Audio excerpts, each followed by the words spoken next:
লয়ে যাইস। তাহলে রুটি নিয়েন না। রুটি নিয়েন না মানে? তুই এমন একটা কথা কইলে আমি তো টাকা দিই না। ল তোর রুটি নিমু না। মিয়া নিজের পুঞ্জি বইরা মাল কিনা আপনি করে বাকি দিমু টাকা লাগতেনি। তো টাকা তো দিতাছি দে। তাহলে প্রথমে দিলে তো পারতেন।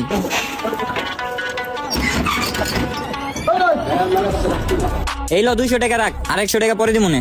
আর 100 আবার বাজেতেন কি লেগে দিয়া দেন। টাকারাই তো লয়ে যাইস আর 100। হইব না ভাই, এমনি ভুগি চুকি করেন না।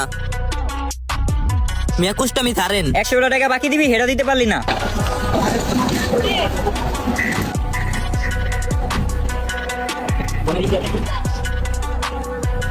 রুটি কি দিমু?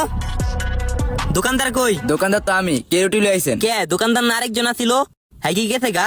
হ্যাঁ কয়দিন আগে দোকান ছেড়ে গেছে। দেন রুটি আমারে দেন। আয় হায় রে, বেটা গেছে গা। এর নাম্বার আছে নি? আমার কাছে নাম্বারটা নাই। নাম্বারটা থাকলে দিয়ে আমারে। রুটির টাকা পাই 350। এই টাকার কথা বুঝলা জান, এই টাকা আর পাওয়া লাগবো না। এই নেন। নাম্বার তো নাই, হেল হবে কারো কন্টাক্ট নাই। শুনলাম হ্যাঁ নাকি অনেক বড় লোক হয়ে গেছে। কয়েকদিন আগেও তো দেখলাম এই 4 দোকানে। এই কদিনের ব্যবধানে বড় লোক হয়ে গেল গা। আরে ভাই সবই কপাল। আল্লাহ কারে কোন সুম কি বানা দেয় কেউ জানে না। ধনীরে গরিব বানায় দেয়, গরিবরে ধনী বানায় দেয়। যাক দোয়া করি আল্লাহ সবারে বড় লোক বানায় দেয়। গরিব জীবন অনেক কষ্টের। ভাই আপনার কত হয়েছে? 200 টাকা দেন। এই নেন।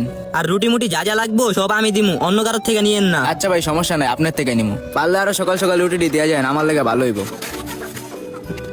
ও সকিনা গে সকিনা ভুললাই আমারে, আমি এখন রুটি বেচি ঢাকার শহরে। টাকা আপনার বিল হয়েছে 500 টাকা। 200 টাকা জমা দিয়েছেন, 300 টাকা লেখা রাখলাম। নাইম ভাই না?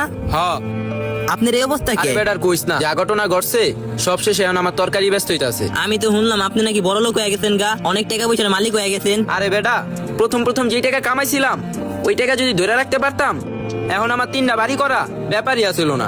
তাহলে টাকাটি কই? টাকাটি তো অসদা ছিল, এই কারণে সব শেষ হয়ে গেছে। কিছুই বুঝতাছি না। ফার্স্টে ছিল চায়ের দোকান, তারপর কয়েকদিন পরে যেয়ে দেখি আপনি নায়িকা, উনি বড় লোক হয়ে গেছেন। আজকে 1 বছর পরে আয়া দিয়ে আপনি তরকারি বেচতে আছেন। এক বাটপাড়ের লগে পড়ছিলাম, অয়ও বাটপাড়ি করছে, আমারও বাটপাড়ি শিখাইছে। মানুষের টাকা পয়সা মাইরা প্রথম অনেক বড় লোক হইছিলাম। জীবনে একটা আফসোস রয়ে গেল, এত টাকার মুখ দেখলাম কিন্তু টাকাটি ধরে রাখতে পারলাম না। এখন আমার থেকে মনে হইতাছে ওই 4 দোকানটাই আমার লেগা ভালো আছিল। অল্প রুজি করতাম কিন্তু সুখ পাইতাম।